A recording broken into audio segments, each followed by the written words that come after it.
औरत का मतलब एक एक शक्ति है sir. Assalamualaikum guys, oke kembali lagi bersama Draft Movie Review. Piye kabar Ire?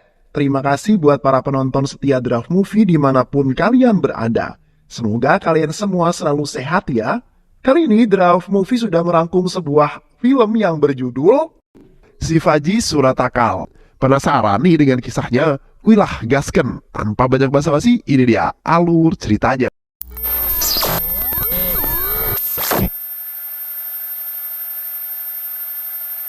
Shivaji adalah seorang detektif handal yang berhasil menyelesaikan banyak kasus. Dia memiliki seorang istri bernama Janani yang merupakan seorang pengacara. Saat ini Janani tengah hamil 7 bulan. Oleh karena itu Shivaji sangat protektif kepada Janani. Suatu hari Shivaji yang baru saja pulang ke rumah terkejut karena Janani tidak ada di rumah. Shivaji yang cemas selalu mencari Janani di seluruh ruangan. Namun bukannya bertemu dengan Janani, dia justru menemukan berbagai kejanggalan. Atas dasar itulah Shivaji lalu menyimpulkan bahwa Janani telah diculik. Shivaji lalu pergi ke rumah tetangganya untuk mencari sebuah informasi. Tetangganya lalu mengatakan bahwa sebuah mobil ambulans berwarna putih datang membawa Janani. Shivaji dan Kapolsek kemudian pergi ke control room untuk mendengar rekapan telepon dari seorang wanita. Wanita itu mengatakan bahwa 2 orang pemuda yang salah satunya bernama Banti telah menculik seorang wanita hamil menggunakan sebuah ambulans. Wanita hamil itu adalah pengacara yang bernama Janani. और बंटी मेरी बीवी को किडनैप करके यहाँ लाए थे sir. Kapolsek yang mengetahui hal tersebut kemudian meminta Shivaji untuk tidak ikut campur dalam kasus ini karena dia yang akan menanganinya sendiri. Kapolsek tahu jika Shivaji terlibat dalam kasus ini dia pasti akan menghabisi para penculik tersebut. Namun Shivaji tidak diam begitu saja. Dia bergerak sendirian mendatangi seorang hacker yang memintanya untuk melacak di manakah panggilan terakhir si Janani, istri tercintanya. Hacker itu berhasil mendapatkan informasi mengenai Janani. Di panggilan terakhirnya terdengar suara orang yang sedang mengancam Janani karena berani menangani kasus yang menjerat salah satu orang yang penting. Keesokan harinya, Janani yang berhasil melapaskan diri kemudian menghubungi Shivaji melalui HP penculik dan meminta tolong padanya. Janani memberitahu Shivaji lokasi di mana dia disandera. Namun tak lama kemudian para penculik pun datang dan langsung memukul Janani. Janani jatuh tersungkur. Banti yang merupakan salah satu penculik itu lalu membunuh temannya sendiri untuk menghilangkan saksi.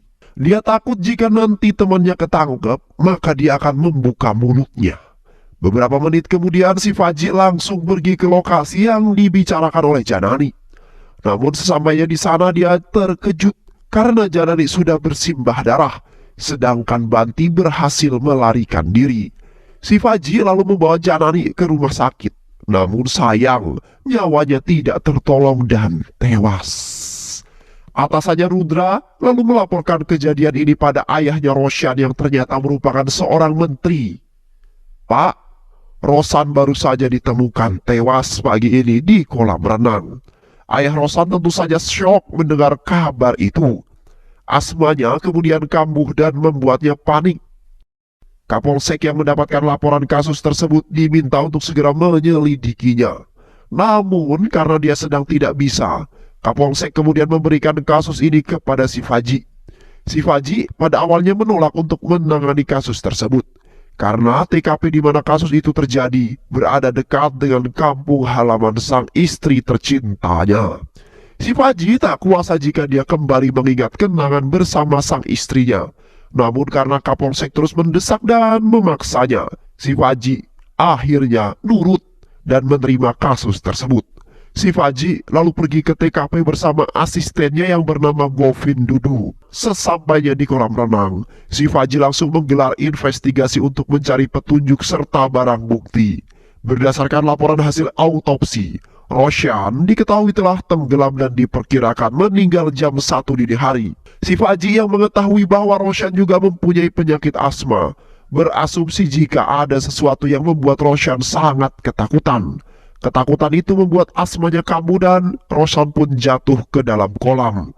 Dia yang tidak bisa bergerak lalu tenggelam dan akhirnya tewas. Shivaji yang kemudian memerintahkan Rudra untuk segera mencari keberadaan Anwar, sopir pribadinya Roshan.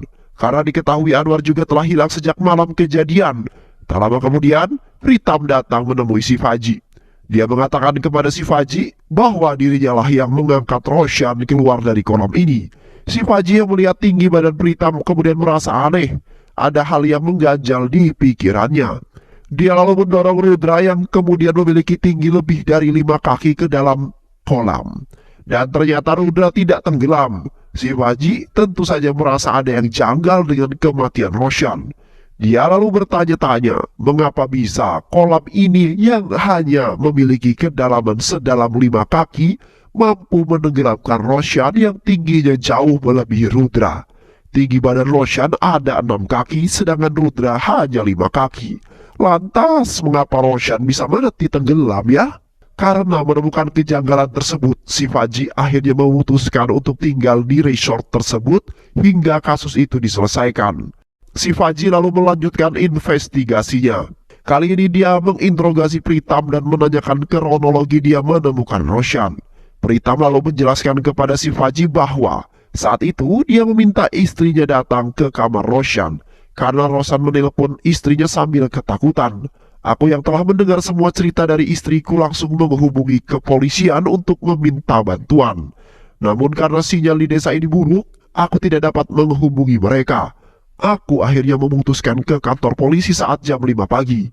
Beberapa menit kemudian si Faji meminta Pritam untuk mengantarkannya ke kamar Roshan. Pritam lalu mengantarkan si Faji ke sana dan dia membuka pintu kamarnya Roshan dengan kunci master miliknya. Si Faji lalu melihat-lihat dan menganalisa semua isi di kamar tersebut. Dia melihat kunci Roshan yang ada di meja dan dia juga pergi ke kamar mandi untuk mengeceknya. Ternyata dia mendapati bak mandi yang masih basah. Roshan pasti telah menggunakan kamar mandi itu, ujar si Faji. Si Faji lalu membuka koper Roshan yang memeriksa barang-barang miliknya. Si Faji menemukan sebuah pistol yang dibungkus kertas oleh Roshan. Namun setelah dia mengamati, ternyata Roshan sama sekali tidak menggunakan pistol tersebut. Di tengah penggeledahan barang-barang Roshan, si Faji menemukan sebuah kantong yang sudah dibuka. Namun barang-barang yang ada di dalamnya sudah menghilang. Si Faji lalu menyimpulkan bahwa seseorang pasti sudah mencuri barang tersebut. Si Faji lalu memeriksa HP milik Roshan dan dia membuka Instagram milik Roshan dan mendapati beberapa petunjuk. Petunjuk pertama, ternyata Roshan memiliki seorang kekasih bernama Anjali. Anjali adalah seorang dokter sekaligus psikiater. Dan petunjuk yang kedua adalah petunjuk yang membuat si Faji jadi makin tercengang. Bagaimana tidak, dia menemukan sebuah fakta bahwa Roshan adalah juara renang yang saat masih SMA. Itu berarti Roshan bukan mati karena tenggelam, melainkan dia dibunuh oleh seseorang. Si Faji lalu meminta Govindu untuk menutup semua akses di resort ini. Tidak boleh ada satu orang pun yang keluar ataupun masuk ke dalam resort ini. Si Faji lalu pergi untuk mengecek rekaman CCTV. Dia terus melihat dan mencari di mana rekaman CCTV saat kejadian. Jam tepatnya 1 malam hingga jam 5 pagi. Namun di sana sama sekali tidak menemukannya. Pritam menjelaskan kepada si Faji bahwa CCTV tidak merekam karena pada saat itu listrik sudah padam. Si Faji lalu marah kepada Pritam. Si Faji tidak menyerah begitu saja. Berdasarkan hasil pantauan dari CCTV, dia melihat ada seorang pria alias tamu yang sedang berfoto-foto di setiap sudut ruangan resort. Si Faji lalu pergi menemui pria itu yang ternyata bernama Gauda. Si Faji lalu menginterogasi Gauda. Dia menanyakan kepada Gauda mengapa Gauda selfie di setiap sudut resort. Gauda lalu menjelaskan kepada si Faji sambil selenge-selengean. Pak, saya ini fotografer loh. Ketika saya sedang menganggur, gak ada job ya, saya foto-foto lah pak, di angel-angel tempat yang menurut saya estetik, ujar Gauda. Si Faji yang melihat hal tersebut lalu menjadi sangat kesal. Dia memarahi Gauda dan mengambil koin yang ada di genggaman tangannya. Si Faji lalu bertanya lagi dari mana Gauda mendapatkan koin tersebut. Gauda lalu menjelaskan bahwa dia menemukan koin itu di dalam hutan saat sedang berjalan menuju resort ini. Setelah selesai menginterogasi Gauda, si Faji lalu pergi menemui tamu lain bernama Sureha. Si Faji lalu menginterogasi Sureha. Sureha menjelaskan kepada si Faji bahwa dirinya adalah seorang sutradara film. Dirinya sengaja datang kemari karena mendengar banyak masyarakat yang mengatakan rumor tentang hantu wanita perawan bernama Rana. Sureha ingin mencari tahu informasi mengenai hantu tersebut. Dia juga ingin mendokumentasikannya ke dalam film. Sureha lalu menjelaskan kepada si Faji tentang detail hantu Rana tersebut. Dia mengatakan bahwa hantu Rana adalah hantu wanita perawan yang sering membunuh laki-laki jomblo yang ditemuinya. Hantu itu bukanlah rumor semata, Pak. Saya meyakini keberadaan hantu tersebut. Karena semenjak saya ada di sini, saya susah tidur dengan nyenyak. Saya selalu saja dimimpikan oleh hantu-hantu tersebut, ujar Sureha. Di tengah-tengah interogasinya tersebut, si Faji tiba-tiba saja mendengar teriakan seorang wanita. Ternyata teriakan itu berasal dari salah satu tamu wanita bernama Sukya. Sukya dan suaminya Gupta tinggal di resort tersebut. Gupta adalah seorang yang berprofesi sebagai teknisi listrik. Si Faji lalu pergi menemui mereka dan bertanya mengapa Sukya berteriak. Lalu Sukya menjelaskan bahwa dia berteriak karena melihat banyak bangkai burung di balkon kamarnya. Si Faji lalu pergi ke sana dan mendapati sudah banyak burung-burung mati karena kepalanya dipenggal. Si Faji yang tadinya masuk ke dalam kamar Sukya melihat sebuah obeng dan mengamankan obeng itu yang ternyata milik Gupta. Dia lalu menginterogasi Sukya dan Sukya mengatakan kepadanya bahwa tadi malam dia mendengar seseorang yang mengetuk-ngetuk pintu kamarnya dengan sangat keras. Namun ketika dia membukanya tidak ada satupun orang yang ada di sana. Si Faji, apakah memang benar ada sosok hantu Rana yang bergentayangan di desa ini? Untuk memastikan keraguannya, si Faji lalu pergi menemui Bat, seorang pelayan di resort itu. Bat terlihat sedang menguburkan bangkai-bangkai burung yang tadi berserakan di balkon Sukya. Bat lalu berkata kepada si Faji bahwa keberadaan hantu Rana sudah memakan banyak korban jiwa di desa ini. Dia juga mengatakan kepada si Faji bahwa sumur yang ada di dekat mereka dipercaya sebagai rumahnya hantu Rana. Si Faji yang penasaran ingin membuka sumur tersebut, namun Bat terus melarangnya. Dia meminta si Faji untuk mengurungkan niatnya tersebut.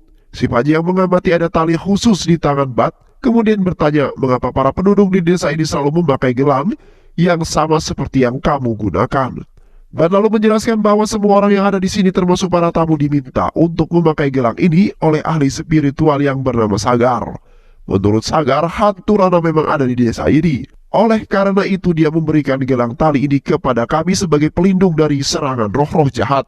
Si Faji lalu bergerak menemui Sagar. Sagar berkata kepada si Faji bahwa dia bisa melihat masa depan hanya dengan garis tangannya saja. Sagar lalu melihat garis tangan si Faji. Dia meramal masa depan si Faji dan mengatakan, Pak si Faji, saya ramal Anda akan diserang oleh roh-roh jahat selama 2 hari ke depan. Setelah ramalan selesai, si Faji lalu pergi menemui Smita dan menginterogasinya.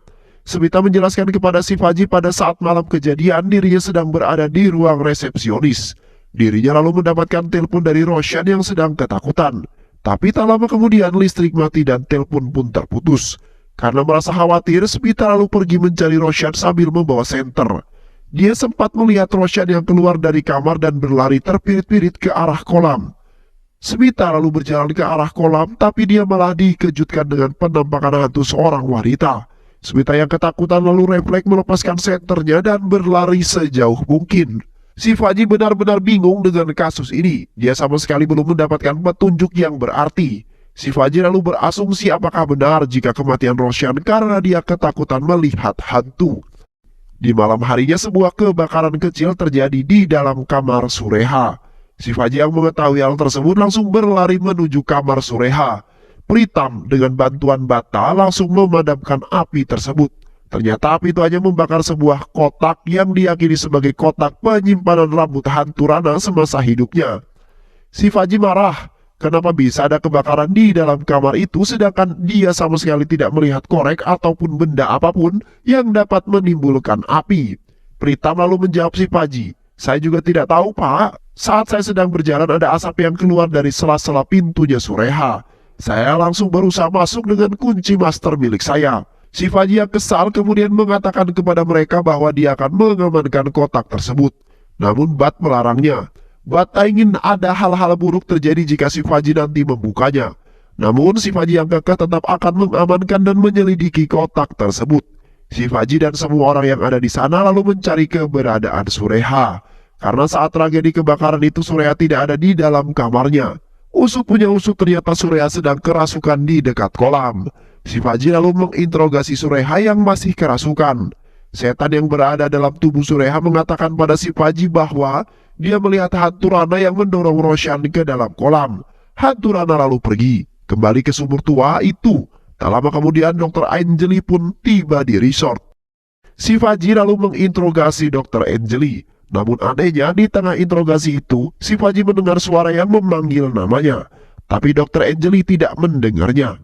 Shivaji lalu berpikir keras apakah suara itu adalah suara hantu mendiang sang istri, karena hanya dia yang dapat mendengarnya.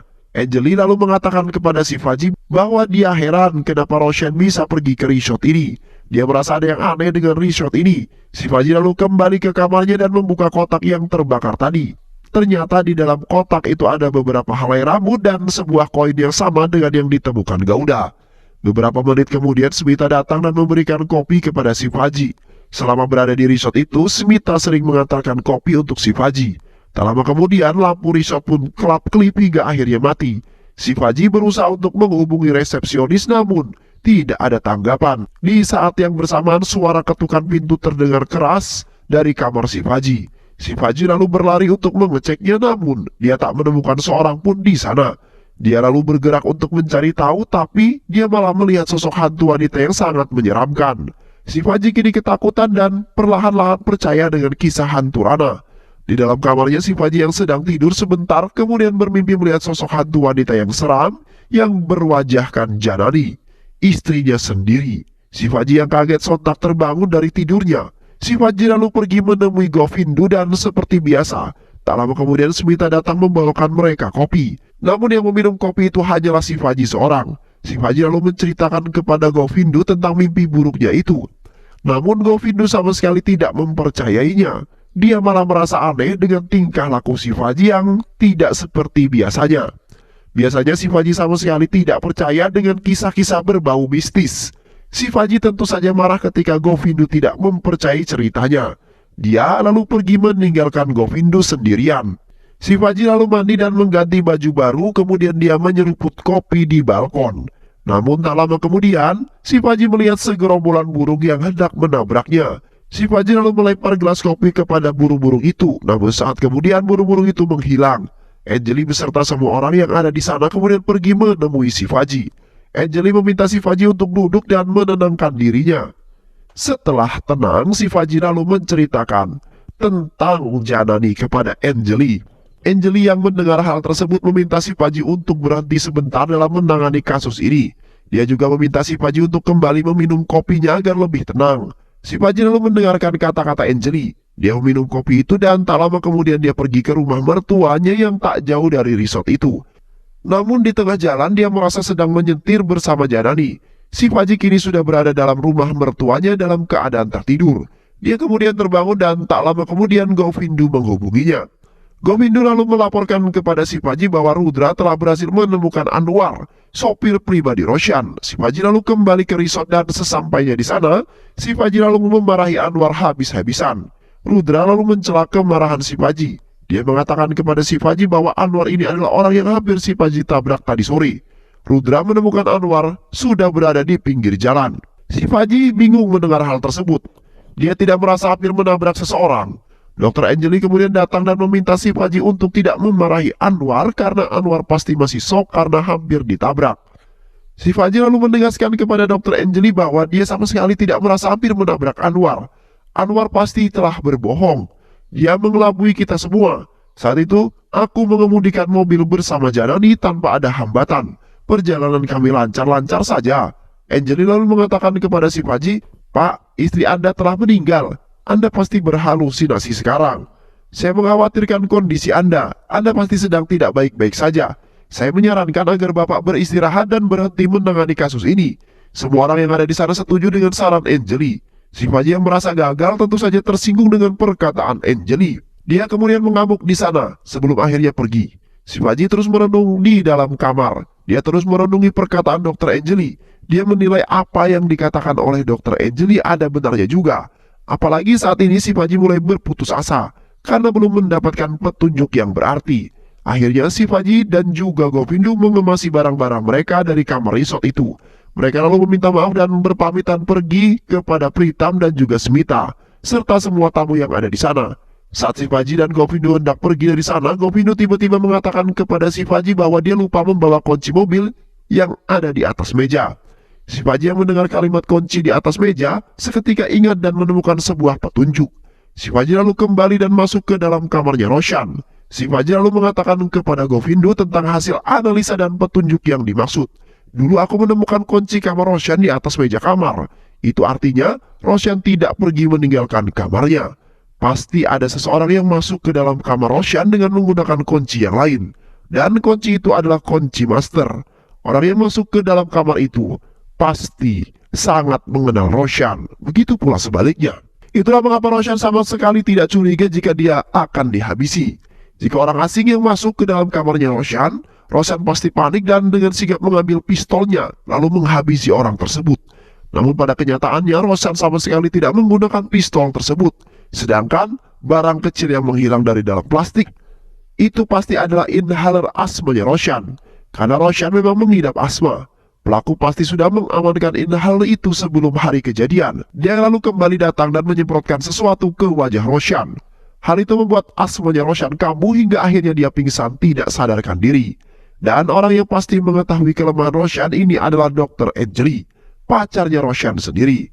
Anjali lalu dibantu oleh dua orang lagi untuk mengangkat Roshan yang pingsan ke dalam bak mandi untuk dihabisi. Dan si Faji mengira pasti salah satu orang yang mengangkat Roshan adalah Pritam. Karena Pritam berbadan besar. Hal ini diperkuat lagi karena hanya dia yang memiliki master key kamarnya Roshan. Dan itulah mengapa saat pertama kali aku masuk ke dalam WC-nya Roshan, aku mendapati WC tersebut sudah digunakan. Sedangkan CCTV dan juga listrik sudah dimatikan terlebih dahulu mulai dari pukul 1 hingga pukul 5. Dr. Anjali kemudian diamankan dan dibawa pergi menggunakan mobil Pritam. Dan karena pada saat itu si Faji melihat Pritam yang mendorong kursi supirnya ke belakang karena sempit, maka orang yang mengantar Pritam pergi pastinya adalah orang yang tubuhnya lebih jauh kecil daripada Pritam. Dan orang itu adalah Anwar, sopir pribadi Roshan. Karena tidak mungkin bagi Pritam yang sedang kejepit mengendarai mobil dengan jarak yang jauh. Anwar pasti tidak menghilang, dia pasti disembunyikan oleh Rudres. Karena Rudras lah yang pertama kali menemukan Anwar. Rudras pasti juga terlibat dalam kasus pembunuhan ini. Rudras yang baru saja ditugaskan 3 bulan lalu di desa ini pasti menyuruh Anwar untuk bisa menjadi sopir pribadi Roshan. Mereka memiliki jangka waktu yang sama karena Anwar juga baru 3 bulan menjadi sopir Roshan. Rudras pasti meminta Anwar untuk mengantarkan Roshan melewati jalur rute ini. Dan ketika mobil sengaja dibogokkan, Anwar membawa Roshan untuk menginap sementara di resort milik Pritam. Mereka sudah merencanakan aksi pembunuhan ini dengan sangat matang dan jauh-jauh hari. Si Faji kini sangat-sangat yakin bahwa Pritam, Smita, Rudra, dan juga Anwar adalah pelaku utama di balik kasus kematian Roshan. Dan cerita soal hantu Rana yang si Faji dengar dari para tamu adalah rekayasa belaka. Begitu pula dengan cerita tentang kotak hantu Rana yang disampaikan oleh Bat dan Sureha. Si Faji lalu menyadari penyebab dirinya yang selama ini selalu berhalusinasi. Dirinya yakin bahwa ini semua gara-gara kopi yang selama ini dibawa oleh Smita. Dr. Anjali pasti memberikan obat halusinogen ke dalam kopi tersebut. Sehingga si Faji lalu berhalusinasi sedangkan Govindu yang tidak meminum kopi tersebut tidak pernah berhalusinasi.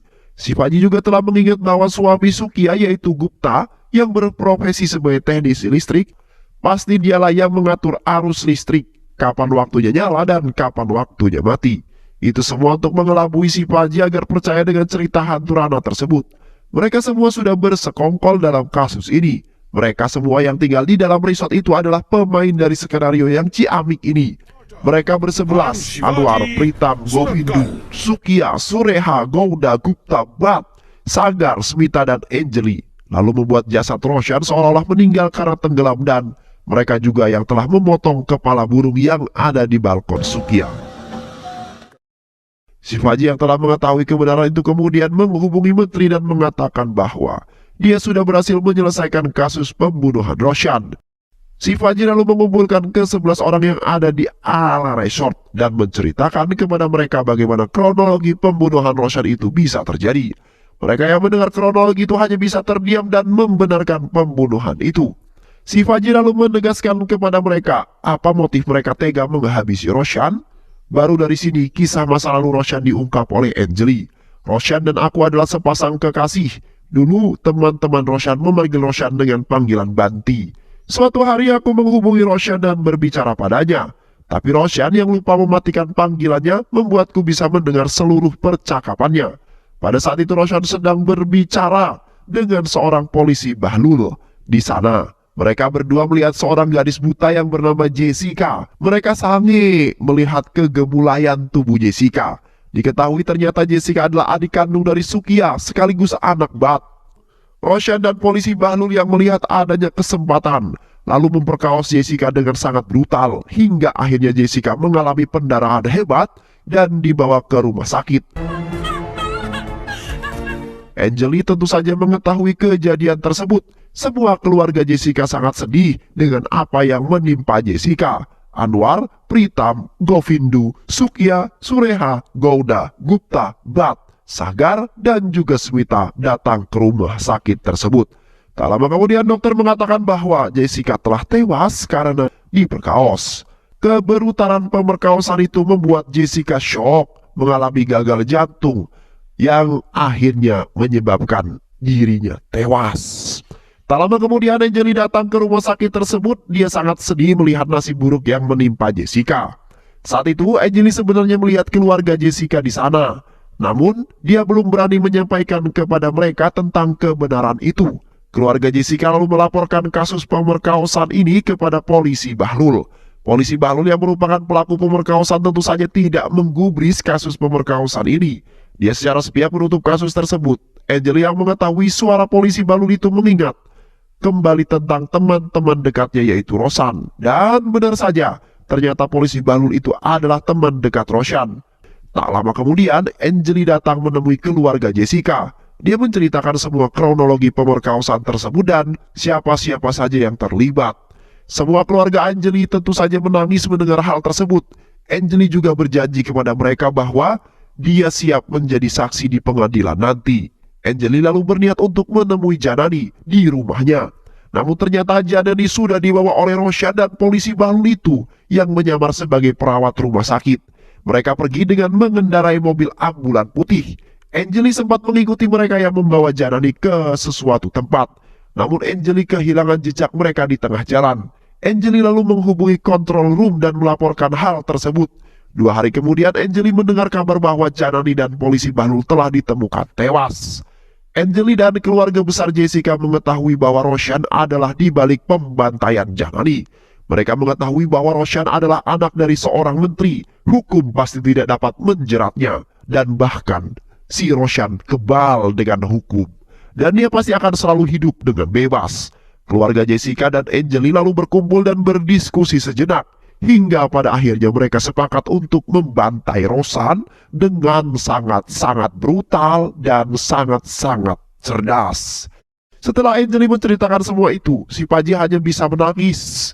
Lalu berkata, pengacara itu adalah istriku. Semua orang-orang yang ada di sana tentu saja terkejut mendengar hal itu. Kini si Paji bingung harus bagaimana. Di sisi lain, ke-11 orang yang ada di hadapan ini adalah pelaku pembantaian Roshan. Namun di sisi lain, Roshan yang sudah tiada adalah pelaku pembunuhan istrinya.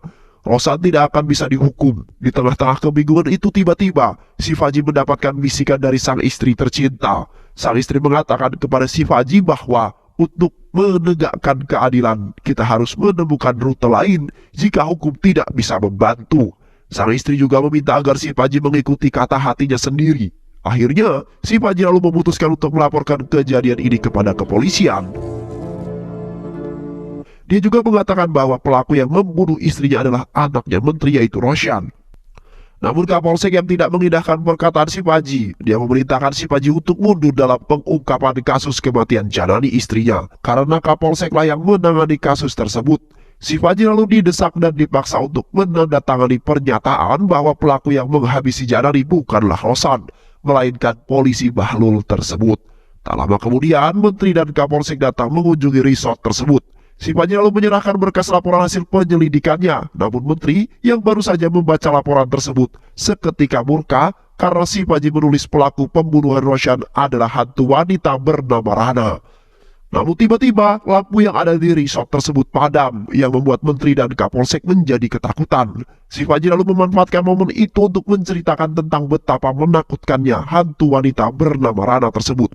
Si Paji berhasil meyakinkan menteri dan kapolsek tersebut bahwa pelaku pembunuhan Roshan memanglah hantu wanita bernama Rana. Dan film pun selesai. Terima kasih udah nonton video ini sampai akhir. Semoga kalian semua terhibur. Jangan lupa subscribe, like, comment, and share ya. Pisang habis dimakan Kunti. Kunti dilepas banyak maunya. Salam undur diri dari Draft Movie. Dan terima kasih buat penonton semuanya. Draft Movie pamit. Sehat selalu. Wassalamualaikum warahmatullahi wabarakatuh.